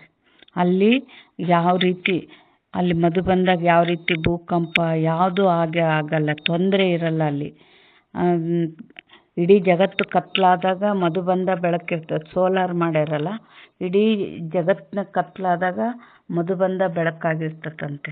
ಆವಾಗ ಎಲ್ಲರ ದೃಷ್ಟಿ ಮಧುಬನದ ಕಡೆಗೆ ತಿರುಗಿ ಆಗ ನೋಡ್ತಾರಂತೆ ಮಧುಬನನ ತಿರುಗಿ. ಅಂದರೆ ಆವಾಗ ಅಲ್ಲಿ ಯಾವ ತೊಂದರೆನೂ ಇರಲ್ಲ. ಅದು ತಪಸ್ಸು, ದೈವಶಕ್ತಿ ತುಂಬಿದ ಸ್ಥಳ ಅಲ್ಲ. ಅಲ್ಲಿ ಯಾವ ರೀತಿ ತೊಂದರೆ ಆಗಲ್ಲ. ಈಗ ಯಾರು ಕಷ್ಟಪಟ್ಟು ಯಾರು ಆತನ ಕಣ್ಮಣಿಗಳಿರ್ತಾರೋ ಅಂಥ ಮಕ್ಕಳನ್ನ ಅಲ್ಲಿ ಬಾಬಾ ಏನು ಮಾಡ್ತಾರೆ, ಮಧುಬನದಲ್ಲಿ ರಕ್ಷಣೆ ಕೊಡ್ತಾರೆ. ಅದಕ್ಕೆ ಬಹಳ ಕಟ್ಟಡಗಳನ್ನ ನಿರ್ಮಾಣ ಮಾಡ್ತಾ ಇದ್ದಾರೆ. ಬಾಬಾ ಏನು ಹೇಳ್ತಾ ಇದ್ದಾರೆ, ಈಗ ಈ ಸಮಯದಲ್ಲಿ ಮನುಷ್ಯರು ಕಾಮ ಕ್ರೋಧದ ಬೀಜವು ಎಷ್ಟೊಂದಾಗಿದೆ. ಈ ಮನೆಗಳನ್ನು ಸಹ ಮಕ್ಕಳಿಗೆ ಕಟ್ಟಿಸಲಾಗುತ್ತದೆ. ಮಕ್ಕಳೇ ಬಂದು ಇರುತ್ತೀರಿ. ಕೆಲವರು ಬಡವರು ಇರುತ್ತಾರೆ, ಕೆಲವರು ಸಾಹುಕಾರರು ಇರುತ್ತಾರೆ. ಬಾಬಾ, ನಮ್ಮ ಈ ಹಣದಿಂದ ಒಂದು ಇಟ್ಟಿಗೆಯನ್ನಾದರೂ ಹಾಕಿರಿ ಎಂದು ಕೆಲವರು 2 ರೂಪಾಯಿಗಳನ್ನು ಕಳಿಸುತ್ತಾರೆ, ಕೆಲವರು 1000 ರೂಪಾಯಿಗಳನ್ನು ಕಳಿಸುತ್ತಾರೆ. ಭಾವನೆಯಂತೂ ಇಬ್ಬರದು ಒಂದೇ ಆಗಿದೆಯಲ್ಲವೇ? ಆದ್ದರಿಂದ ಇಬ್ಬರ ಪುಣ್ಯವೂ ಸಮಾನವಾಗಿ ಬಿಡುತ್ತದೆ. ಅಂದರೆ ಇಲ್ಲಿ ಬಾಬಾ ಭಾವನೆಯ ಮೇಲೆ ನಮಗೆ ರಿಟರ್ನ್ ಕೊಡ್ತಾರೆ, ದುಡ್ಡಿನ ಮೇಲಲ್ಲ. ಈಗ ಶ್ರೀಮಂತರು 1000 ರೂಪಾಯಿ ಹಾಕಿದ್ರು ಅಷ್ಟೇ ಸಂಪತ್ತು ಕೊಡ್ತಾರೆ. ಬಡವರು 100 ರೂಪಾಯಿ ಹಾಕಿದ್ರು ಅಷ್ಟೇ ಸಂಪತ್ತು ಕೊಡ್ತಾರೆ. ಯಾಕೆ? ಬಡವರು ಅಲ್ಲಿ ತಾವೇನಾದರೂ ತಿನ್ನೋದನ್ನು ಯಾವುದನ್ನು ಬಿಟ್ಟು ಅದನ್ನು ಬಾಬಾಗೆ ಕೊಡ್ತಾರೆ. ಅಲ್ಲಿ ಅವರ ಭಾವನೆಯನ್ನು ನೋಡಿ ಬಾಬಾ ಇಲ್ಲಿ ಸಂಪತ್ತು ಕೊಡ್ತಾರೆ. ಭಾವನೆಯಂತೂ ಇಬ್ಬರದು ಒಂದೇ ಆಗಿದೆಯಲ್ಲವೇ? ಮತ್ತೆ ಮಕ್ಕಳು ಬಂದಾಗ ಎಲ್ಲಿ ಬೇಕೋ ಅಲ್ಲಿ ಇರುವರು. ಯಾರು ಮನೆಯನ್ನು ಕಟ್ಟಿಸಿದ್ದಾರೆಯೋ ಅವರು ಒಂದು ವೇಳೆ ಬಂದರೆ ಅವರನ್ನು ಬಹಳ ಚೆನ್ನಾಗಿ ನೋಡಿಕೊಳ್ಳಬೇಕಾಗುತ್ತದೆ. ಇದರಿಂದ ಕೆಲವರು ತಂದೆಯೂ ಸಹ ಒಬ್ಬೊಬ್ಬರನ್ನು ನೋಡಿ ಖಾತರಿ ಮಾಡುತ್ತಾರೆಂದು ಹೇಳಿಬಿಡುತ್ತಾರೆ. ಅಂದರೆ VIPsಗಳಿಗೆ ಸ್ವಲ್ಪ ಹೆಚ್ಚಿನ ಇದು ಮಾಡಿರ್ತಾರೆ. ಊಟ, ವಿಶೇಷ ಊಟ, ಹೆಚ್ಚು ಮರ್ಯಾದೆ, ಹೆಚ್ಚು ಇದು ಇರ್ತದೆ. ಆಗ ನಾವು ಕೆಲವ್ರು ಏನು ಮಾಡ್ತಾರೆ, ಇಲ್ಲಿ ಕೂಡ ಭೇದ ಮಾಡ್ತಾರೆ, ಹಾಗೆ ಹೀಗೆ ಅಂತ ಆಡ್ಕೊಂತಾರೆ. ಆ ಥರ ಆಡ್ಕೋಬಾರ್ದು. ಇವಾಗ ನೋಡ್ರಿ, ಮನೆ ಮಕ್ಕಳಿಗೆ ಅಷ್ಟು ಪ್ರಿಫರೆನ್ಸ್ ಕೊಡಲ್ಲ. ಹೊರಗೆ ಬೀಗರು ಬಂದಾಗ ಅವರಿಗೆ ಪ್ರಿಫರೆನ್ಸ್ ಕೊಡ್ತಾರೆ. ಯಾಕೆ ಅಂದರೆ ಅವ್ರು ಗೆಸ್ಟಾಗಿ ಬಂದಿರ್ತಾರೆ. ಇವಾಗ ಮಕ್ಕಳಂದ್ರೆ ಸ್ವಲ್ಪ ತಪ್ಪಾದರೂ ಸುಧಾರಿಸ್ಕೊಂತಾರೆ, ಇದು ನಮ್ಮ ಮನೆ ನಮ್ಮಪ್ಪ ಅಂತೇಳಿ. ಆದರೆ ಗೆಸ್ಟ್ಗಳು ಹಂಗಲ್ಲಲ್ಲ. ಆಮೇಲೆ ಅವರು ದೊಡ್ಡ ದೊಡ್ಡ VIPsಗಳು. ಇವಾಗ ನೋಡ್ರಿ, ರಾಷ್ಟ್ರಪತಿ ದ್ರೌಪದಿ ಮುರ್ಮುರ ಅವರು ಓಂ ಶಾಂತಿ ಬರೋದಕ್ಕೆ ಬಹಳ ಮಂದಿಗೆ ಓಂ ಶಾಂತಿ ಬಗ್ಗೆ ಗೊತ್ತಾಯಿತು. ಅಂದರೆ ದೊಡ್ಡವರಿಂದ ಪ್ರಚಾರ ಆಗ್ತದಂತ ಅವ್ರನ್ನ ಹೆಚ್ಚಿನ ಪರಾಮರ್ಶೆ ಮಾಡ್ತಿರ್ತಾರೆ. ಅದಕ್ಕೂ ನಾವು ತಪ್ಪು ತಿಳ್ಕೋಬಾರ್ದು. ಬಾಬಾ ಏನು ಹೇಳ್ತಾ ಇದ್ದಾರೆ, ಅರೆ ಅವಶ್ಯವಾಗಿ ಆ ರೀತಿ ಮಾಡಲೇಬೇಕಾಗುತ್ತದೆ ಅಲ್ಲವೇ? ಕೆಲವರನ್ನು ಎಲ್ಲಿ ಕೂರಿಸಿದರೂ ಕುಳಿತುಕೊಳ್ಳುತ್ತಾರೆ, ಇನ್ನು ಕೆಲವರು ಬಹಳ ನಾಜೂಕಾಗಿರುತ್ತಾರೆ. ವಿದೇಶದಲ್ಲಿರುವವರು ಬಹಳ ದೊಡ್ಡ ದೊಡ್ಡ ಮಾಲುಗಳಲ್ಲಿರುತ್ತಾರೆ. ಒಂದೊಂದು ದೇಶದಿಂದಲೂ ದೊಡ್ಡ ದೊಡ್ಡ ಸಾಹುಕಾರರು ಒಂದು ವೇಳೆ ನಿಶ್ಚಯ ಬುದ್ಧಿಯವರಾದರೆ ಮನೆಗಳನ್ನು ಅದೇ ರೀತಿ ಕಟ್ಟಿಸುತ್ತಾರೆ. ಇಲ್ಲಿ ನೋಡಿ, ಎಷ್ಟೊಂದು ಮಂದಿ ಮಕ್ಕಳು ಬರುತ್ತಾರೆ. ಮತ್ಯಾವ ತಂದೆಗೂ ಇಂತಹ ವಿಚಾರಗಳಿರುವುದಿಲ್ಲ. ಭಲೆ ಅವರಿಗೆ 10, 12 ಅಥವಾ 20 ಮಂದಿ ಮಕ್ಕಳು ಮೊಮ್ಮಕ್ಕಳು ಇರಬಹುದು. ಕೆಲವರಿಗೆ 100-500 ಮಂದಿ ಇರಬಹುದು. ಆದರೆ ಇದಕ್ಕಿಂತಲೂ ಹೆಚ್ಚಿರಲು ಸಾಧ್ಯವಿಲ್ಲ. ಇಲ್ಲಿ ತಂದೆಯ ಪರಿವಾರವನ್ನು ನೋಡಿ ಎಷ್ಟು ದೊಡ್ಡದಾಗಿದೆ. ಇನ್ನೂ ಹೆಚ್ಚು ವೃದ್ಧಿಯಾಗುವುದು. ಇಲ್ಲಿ ರಾಜಧಾನಿಯು ಸ್ಥಾಪನೆಯಾಗುತ್ತಿದೆ. ತಂದೆಯ ಪರಿವಾರವು ಎಷ್ಟೊಂದಾಗುವುದು. ಮತ್ತೆ ಪ್ರಜಾಪಿತ ಬ್ರಹ್ಮನ ಪರಿವಾರವು ಎಷ್ಟೊಂದಾಯಿತು. ಕಲ್ಪವು ಯಾವಾಗ ತಂದೆಯು ಬರುವರೋ ಆಗಲೇ ಅದ್ಭುತದ ಮಾತುಗಳು ನಿಮ್ಮ ಕಿವಿಯಲ್ಲಿ ಬೀಳುತ್ತವೆ. ಹೇ ಪ್ರಭು, ನಿನ್ನ ಗತಿಮತಿ ಎಲ್ಲರಿಗಿಂತ ಭಿನ್ನವಾಗಿದೆ ಎಂದು ತಂದೆಗಾಗಿಯೇ ನೀವು ಹೇಳುತ್ತೀರಿ. ಭಕ್ತಿ ಮತ್ತು ಜ್ಞಾನದಲ್ಲಿ ನೋಡಿ ಎಷ್ಟೊಂದು ಅಂತರವಿದೆ. ಅಂದರೆ ನಿನ್ನ ಗತಿಮತಿ ನಿನಗೆ ಗೊತ್ತು ಅಂತ ಹಾಡ್ತಾರೆ ಲಾಸ್ಟಿಗೆ. ಅಂದರೆ ಎಷ್ಟು ಮಂದಿ ಆತ್ಮಗಳನ್ನ ಆರಿಸಿ ಟಚ್ ಕೊಟ್ಟು ಬಾಬಾ ಹೆಂಗೆ ಮಡ್ಲಾಗ ಹಾಕ್ಕೊಂಡು ಯಾವ ರೀತಿ ಪಾಲನೆ ಕೊಡ್ತಾ ಇದ್ದಾರೆ. ಅವರು ಭಕ್ತಿಗೆ ತಕ್ಕಂಗೆ ಹೆಚ್ಚು ಭಕ್ತಿ ಮಾಡಿದವ್ರಿಗೆ ಹೆಚ್ಚು ಬುದ್ಧಿವೀಗ ತೆಗೆದು ಹೆಚ್ಚು ಪುರುಷಾರ್ಥ ಮಾಡಿಸ್ತಾರೆ. ಕಡಿಮೆ ಭಕ್ತಿ ಮಾಡಿದವ್ರಿಗೆ ಕಡಿಮೆ. ಇದೆಲ್ಲ ಕೋಟಿ ಆತ್ಮಗಳಲ್ಲಿ ಇದನ್ನೆಲ್ಲ ಮಾಡೋ ಶಕ್ತಿ ಬಾಬಾನಲ್ಲಿ ಎಷ್ಟಿದೆ. ಅದಕ್ಕೆ ಅವರ ಗತಿಮತಿ ಅವರಿಗೆ ಗೊತ್ತು. ಬಾಬಾ ಏನಂತ ಇದ್ದಾರೆ, ಸ್ವರ್ಗದಲ್ಲಿ ಹೋಗಬೇಕೆಂದರೆ ದೈವಿ ಗುಣಗಳನ್ನು ಧಾರಣೆ ಮಾಡಿಕೊಳ್ಳಿ. ಈಗಂತೂ ಮನುಷ್ಯರು ಮುಳ್ಳುಗಳಾಗಿದ್ದಾರಲ್ಲವೇ? ನಾನು ನಿರ್ಗುಣನಲ್ಲಿ ಯಾವುದೇ ಗುಣವಿಲ್ಲವೆಂದು ಹಾಡುತ್ತಿರುತ್ತಾರೆ. ಬಾಕಿ 5 ವಿಕಾರಗಳ ಅವಗುಣಗಳು ಎಲ್ಲರಲ್ಲಿಯೂ ಇದೆ. ರಾವಣ ರಾಜ್ಯವಾಗಿದೆ. ಈಗ ನಿಮಗೆ ಎಷ್ಟು ಒಳ್ಳೆಯ ಜ್ಞಾನವು ಸಿಗುತ್ತದೆ. ಈ ಜ್ಞಾನವು ಎಷ್ಟು ಖುಷಿ ಕೊಡುವುದೋ ಅಷ್ಟು ಬೇರೆ ಯಾವ ಜ್ಞಾನವೂ ಕೊಡುವುದಿಲ್ಲ. ನೀವು ತಿಳಿದುಕೊಂಡಿದ್ದೀರಿ, ನಾವು ಆತ್ಮಗಳು ಮೇಲೆ ಮೂಲವತನದ ನಿವಾಸಿಗಳಾಗಿದ್ದೇವೆ. ಸೂಕ್ಷ್ಮ ವತನದಲ್ಲಿ ಬ್ರಹ್ಮ, ವಿಷ್ಣು, ಶಂಕರ, ಅದು ಕೇವಲ ಸಾಕ್ಷಾತ್ಕಾರವಾಗುತ್ತದೆ. ಬ್ರಹ್ಮ, ಲಕ್ಷ್ಮೀ, ನಾರಾಯಣ ಎಲ್ಲರೂ ಇಲ್ಲಿಯವರಾಗಿದ್ದಾರೆ. ಸೂಕ್ಷ್ಮ ವತನದಲ್ಲಿ ಕೇವಲ ಅವರ ಸಾಕ್ಷಾತ್ಕಾರವಾಗುತ್ತದೆ. ವ್ಯಕ್ತ ಬ್ರಹ್ಮನು ಮತ್ತೆ ಸೂಕ್ಷ್ಮವತನವಾಸಿ ಪರಿಸ್ಥ ಬ್ರಹ್ಮ ಹೇಗಾಗುತ್ತಾರೆ ಎಂಬುದಕ್ಕೆ ಅಲ್ಲಿ ಚಿಹ್ನೆ ಇದೆ. ಬಾಕಿ ಇನ್ನೇನು ಇಲ್ಲ. ನೋಡ್ರಿ, ಬಾಬಾ ಏನು ಹೇಳಿದ್ರು, ಸೂಕ್ಷ್ಮವತನ ಕೂಡ ಏನು ಈಗ ಸಂಗಮ ಯುಗದ ರಚನೆ ಮಾಡಿರ್ತಾರೆ ಶಿವಬಾಬಾ. ಮತ್ತು ಈ ಸಂಗಮ ಈಗ ಮುಗಿತಂದ್ರೆ ಸೂಕ್ಷ್ಮವತನೂ ಇರಲ್ಲ. ಏನು ಅಲ್ಲಿ ಈ ಬ್ರಹ್ಮ ಈ ರೀತಿ ಪರಿಸ್ಥೆ ಆಗ್ತಾರೆ ಅನ್ನೋದು ಒಂದು ಚಿತ್ರ ಅಷ್ಟೇ ಆಗಲಿ, ಅಲ್ಲೇನು ಇರಲ್ಲ ಅಂತ ಬಾಬಾ ಹೇಳ್ತಾರೆ. ಈಗ ನೀವು ಮಕ್ಕಳು ಎಲ್ಲ ಮಾತುಗಳನ್ನು ತಿಳಿದುಕೊಳ್ಳುತ್ತಾ ಹೋಗುತ್ತೀರಿ, ಧಾರಣೆ ಮಾಡಿಕೊಳ್ಳುತ್ತಾ ಹೋಗುತ್ತೀರಿ. ಯಾವುದೇ ಹೊಸ ಮಾತಿಲ್ಲ. ನೀವು ಅನೇಕ ಬಾರಿ ದೇವತೆಗಳಾಗಿದ್ದಿರಿ. ದೈವಿ ರಾಜ್ಯವಿತ್ತಲ್ಲವೇ? ಈ ಚಕ್ರವು ಸುತ್ತುತ್ತಿರುತ್ತದೆ. ಹೇಗೆ ವಿನಾಶಿ ನಾಟಕವಿರುತ್ತದೆ, ಹಾಗೆಯೇ ಇದು ಅನಾದಿ ಅವಿನಾಶಿ ನಾಟಕವಾಗಿದೆ. ಇದು ನಿಮ್ಮ ವಿನಃ ಮತ್ಯಾರ ಬುದ್ಧಿಯಲ್ಲಿಯೂ ಇಲ್ಲ. ಇದೆಲ್ಲವನ್ನು ತಂದೆ ತಿಳಿಸಿಕೊಡುತ್ತಾರೆ. ಇದು ಪರಂಪರೆಯಿಂದ ನಡೆದು ಬಂದಿದೆ ಎಂದಲ್ಲ. ಈ ಜ್ಞಾನವನ್ನು ನಿಮಗೆ ಈಗಲೇ ತಿಳಿಸುತ್ತೇನೆ. ನಂತರ ಇದು ಪ್ರಾಯಲೋಪವಾಗಿ ಬಿಡುತ್ತದೆ. ನೀವು ರಾಜ್ಯ ಪದವಿಯನ್ನು ಪ್ರಾಪ್ತಿ ಮಾಡಿಕೊಂಡ ಮೇಲೆ ಸತ್ಯಯುಗದಲ್ಲಿ ಈ ಜ್ಞಾನವಿರುವುದಿಲ್ಲ. ಒಳ್ಳೆಯದು. ಮಧುರಾತಿ ಮಧುರ ಅಗಲಿ ಹೋಗಿ ಮರಳಿ ಸಿಕ್ಕಿರುವ ಮಕ್ಕಳ ಪ್ರತಿ ಮಾತ್ಪಿತಾ ಬಾಪ್ದಾದರವರ ನೆನಪು, ಪ್ರೀತಿ ಹಾಗೂ ಸುಪ್ರಭಾತ. ಆತ್ಮಿಕ ತಂದೆಯಿಂದ ಆತ್ಮಿಕ ಮಕ್ಕಳಿಗೆ ನಮಸ್ತೆ. ಆತ್ಮಿಕ ಮಕ್ಕಳಿಂದ ಆತ್ಮಿಕ ತಂದೆ ತಾಯಿಗೆ ನೆನಪು, ಪ್ರೀತಿ ಹಾಗೂ ಸುಪ್ರಭಾತ. ನಮಸ್ತೆ ನಮಸ್ತೆ ನಮಸ್ತೆ. ಧಾರಣೆಗಾಗಿ ಮುಖ್ಯ ಸಾರ. ಸದಾ ಸ್ಮೃತಿ ಇರಲಿ, ನಾವೀಗ ಬ್ರಾಹ್ಮಣರಾಗಿದ್ದೇವೆ. ಆದ್ದರಿಂದ ವಿಕಾರಗಳಿಂದ ಬಹಳ ಬಹಳ ದೂರವಿರಬೇಕಾಗಿದೆ ಎಂದು ಕುದೃಷ್ಟಿಯಾಗಬಾರದು. ತಂದೆಯೊಂದಿಗೆ ಬಹಳ ಬಹಳ ಆಜ್ಞಾಕಾರಿ ಪ್ರಾಮಾಣಿಕರಾಗಿ ಇರಬೇಕಾಗಿದೆ. ಅಂದರೆ ಬಾಬಾ ಏನು ಹೇಳ್ತಾರೋ ಅದರಂತೆ ನಾವು ನಡ್ಕೋಬೇಕು. 2ನೇ ಪಾಯಿಂಟ್, ಡಬಲ್ ಕಿರೀಟಧಾರಿ ದೇವತೆಗಳಾಗಲು ಬಹಳ ಮಧುರರಾಗಬೇಕು. ಬುದ್ಧಿಯೋಗವು ಸ್ಪಷ್ಟವಾಗಿ ಇರಬೇಕಾಗಿದೆ. ರಾಜಯೋಗದ ತಪಸ್ಸು ಮಾಡಬೇಕಾಗಿದೆ.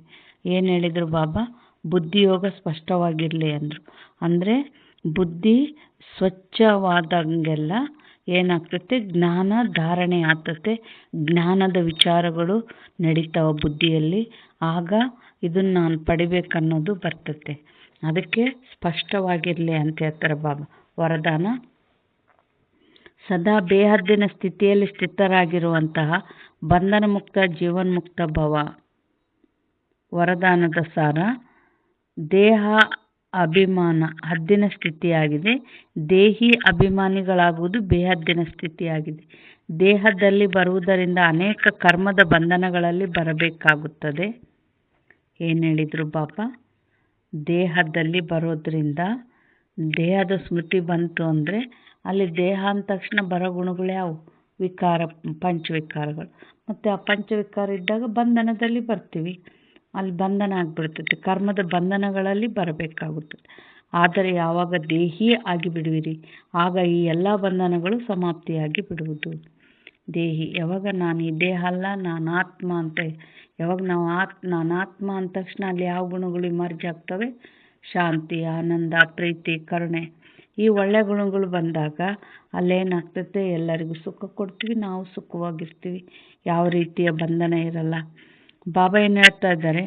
ಹೇಗೆ ಹೇಳಲಾಗುತ್ತದೆ ಬಂಧನ ಮುಕ್ತರೇ ಜೀವನ್ಮುಕ್ತರು ಎಂದು. ಈ ರೀತಿ ಯಾರು ಬೇಹದ್ದಿನ ಸ್ಥಿತಿಯಲ್ಲಿ ಸ್ಥಿತರಾಗಿರುತ್ತಾರೆ ಅವರು ಜಗತ್ತಿನ ವಾಯುಮಂಡಲ, ವೈಬ್ರೇಷನ್, ತಮೋಗುಣಿ ವೃತ್ತಿಗಳು, ಮಾಯೆಯ ವಾರ್ ಇದೆಲ್ಲದರಿಂದ ಮುಕ್ತರಾಗಿ ಬಿಡುತ್ತಾರೆ. ಇದಕ್ಕೆ ಹೇಳಲಾಗುವುದು ಜೀವನ್ಮುಕ್ತ ಸ್ಥಿತಿ. ಇದರ ಅನುಭವವನ್ನು ಸಂಗಮ ಯುಗದಲ್ಲಿಯೇ ಮಾಡಬೇಕಾಗಿದೆ. ಬಾಬಾ ಏನು ಹೇಳಿದರು? ಜೀವನ್ಮುಕ್ತ ಸ್ಥಿತಿ. ಜೀವನ್ಮುಕ್ತಿ ಅಂದರೆ ಏನು ಅನ್ಕೊಂಡೇವಿ? ಸತ್ಯಯುಗದ್ದು ಜೀವನ್ಮುಕ್ತಿ ಅಂತ.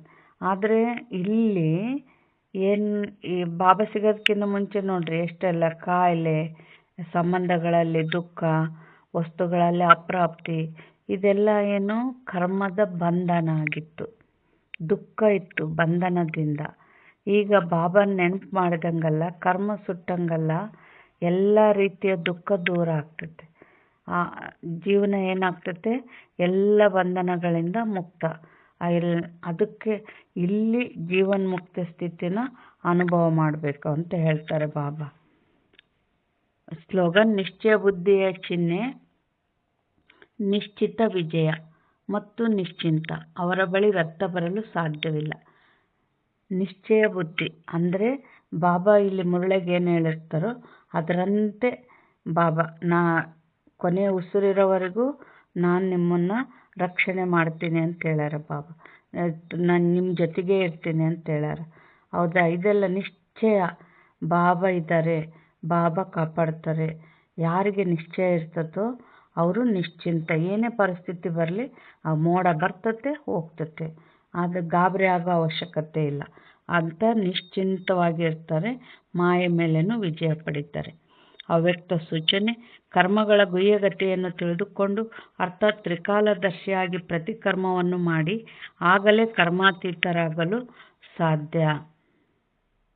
ಅಂದರೆ ಬಾಬಾ ಏನು ಹೇಳಿದರು, ತ್ರಿಕಾಲದರ್ಶಿಯಾಗಿ ಅಂದರೆ ನಾನು ಇದು ಮಾಡೋದ್ರಿಂದ ಮುಂದೆ ಏನು ಪರಿಣಾಮ ಆಗ್ಬೋದು, ಹಿಂದೆ ಏನು ಮುಂದೆ ಏನು, ಹಿಂದೆ ಮುಂದೆ ಆಲೋಚನೆ ಮಾಡಿ ಮಾತಾಡಬೇಕು, ಕೆಲಸ ಮಾಡಬೇಕು, ಕರ್ಮ ಮಾಡಬೇಕಂತಾರಲ್ಲ ಅದು. ಆ ರೀತಿ ಮಾಡಿದಾಗ ಯಾವ ತಪ್ಪುಗಳು ಮಾಡಲ್ಲ, ಅಲ್ಲಿ ಯಾವ ತೊಂದರೆನೂ ಆಗಲ್ಲ, ಕರ್ಮಾತೀತರಾಗ್ತೀರಿ ಅಂತ ಬಾಬಾ ಹೇಳ್ತಾರೆ. ಒಂದು ವೇಳೆ ಚಿಕ್ಕ ಚಿಕ್ಕ ತಪ್ಪುಗಳು ಸಂಕಲ್ಪ ರೂಪದಲ್ಲಿಯೂ ಆದರೆ ಅವುಗಳ ಲೆಕ್ಕಾಚಾರವು ಬಹಳ ಕಠಿಣವಾಗಿರುತ್ತವೆ. ಅದಕ್ಕೆ ಚಿಕ್ಕ ತಪ್ಪುಗಳನ್ನು ಸಹ ದೊಡ್ಡದೆಂದು ತಿಳಿಯಬೇಕು, ಏಕೆಂದರೆ ಈಗ ಸಂಪೂರ್ಣ ಸ್ಥಿತಿಯ ಸಮೀಪ ಬರುತ್ತಿದ್ದೀರಿ. ಬಾಬಾ ಏನಂತಾರೆ, ಚಿಕ್ಕ ಚಿಕ್ಕ ತಪ್ಪುಗಳು ಸಂಕಲ್ಪ ರೂಪದಲ್ಲಿಯೂ ಅವುಗಳ ಲೆಕ್ಕಾಚಾರ ಬಹಳ ಕಠಿಣ ಇರ್ತದೆ ಅಂತ ಹೇಳ್ತಾರೆ ಬಾಬಾ. ಅಂದರೆ ಉದಾಹರಣೆ ಏನು, ಈಗ ನೋಡ್ರಿ, ಈಗ ಯಾರ ಮೇಲಾದರೂ ದ್ವೇಷ ಇತ್ತು, ಏನಾದರೂ ಇತ್ತು ಅಂದರೆ ಅವ್ರ ಮೇಲೆ ಕೆಟ್ಟ ಸಂಕಲ್ಪ ಮಾಡ್ತಿರ್ತಾರೆ. ಹಾಳಾಗೋಗ್ಲಿ, ಇವ್ರದ್ದು ಏನಾದರೂ ಆಗಿ ಸಾಯಲಿ, ಹಂಗೆಲ್ಲ ಕೆಟ್ಟ ಸಂಕಲ್ಪ ಮಾಡ್ತಿರ್ತಾರೆ ನೋಡ್ರಿ ಕಲಿಯುಗದವ್ರು. ಅಲ್ಲೇನು ಒಂದೇ ಸಂಕಲ್ಪ. ಇವಾಗ ಆ ವೈರಿನ ಎಲ್ಲನ ಆಕ್ಸಿಡೆಂಟ್ ಆಗಿ ಸಾಯಲಿ ಅಂತ ಸಂಕಲ್ಪ ಹಾಕಿದ್ರು ಅನ್ಕೊಳ್ರಿ, ಅಪ್ಪಿದಪ್ಪಿ ಸಂಕಲ್ಪ ಈಡೇರಿ ಆ ಆತ್ಮ ಶರೀರ ಬಿಡ್ತು ಅಂದರೆ ಅಲ್ಲಿ ದುಃಖ ಬೀಳೋದು ಯಾರು, ಅವನ ಹೆಂಡ್ರು ಮಕ್ಕಳು. ಅಲ್ಲಿ ನಾವು ಅವ್ರಿಗೇನು ಕೊಟ್ವಿ, ದುಃಖ ಕೊಟ್ವಿ, ಬಾಲ್ ಒಗೆದೀವಿ, ವಾಪಸ್ ಬರ್ತತೆ. ಅಂದರೆ ಮತ್ತೆ ಆ ಆತ್ಮದ ಹೆಂಡ್ರು ಮಕ್ಕಳು ಏನು ದುಃಖ ಪಟ್ಟಿದ್ರು ಅದೇ ದುಃಖ ನಮಗೆ ರಿಟರ್ನ್ ಬರ್ತತೆ. ಅಂದರೆ ನಾವು ಕೂಡ ನಮ್ಮ ಪತಿನ ಕಳ್ಕೊಂಡು ದುಃಖ ಪಡಬೇಕಾಗ್ತೈತೆ. ಅದೇ ಜನ್ಮದಲ್ಲೇ ಆಗ್ಬೋದು, ಇನ್ನೊಂದು ಜನ್ಮದಲ್ಲೇ ಆಗ್ಬೋದು, ಯಾವುದೇ ಜನ್ಮದಲ್ಲೇ ಆದರೂ ಆಗ್ಬೋದು. ಅದು ಮಾಡಿ ಅಂದಮೇಲೆ ವಾಪಸ್ ರಿಟರ್ನ್ ಬಂದೇ ಬರ್ತತೆ. ಅದಕ್ಕೆ ಅದು ಒಂದೇ ಸಂಕಲ್ಪ ಆದ್ರೂ ಕೆಲವೊಂದು ಸಂಕಲ್ಪಗಳಲ್ಲಿ ಶಿಕ್ಷೆ ಕಠಿಣ ಇರ್ತತೆ ಅಂತ ಹೇಳ್ತಾರೆ. ಅದಕ್ಕೆ ಪ್ರತಿಯೊಂದು ಸಂಕಲ್ಪದ ಮೇಲೂ ಅಟೆನ್ಷನ್ ಕೊಡ್ರಿ ಅಂತಾರೆ ಬಾಬಾ. ಒಳ್ಳೆಯದು. ಓಂ ಶಾಂತಿ, ಓಂ ಶಾಂತಿ, ಓಂ ಶಾಂತಿ.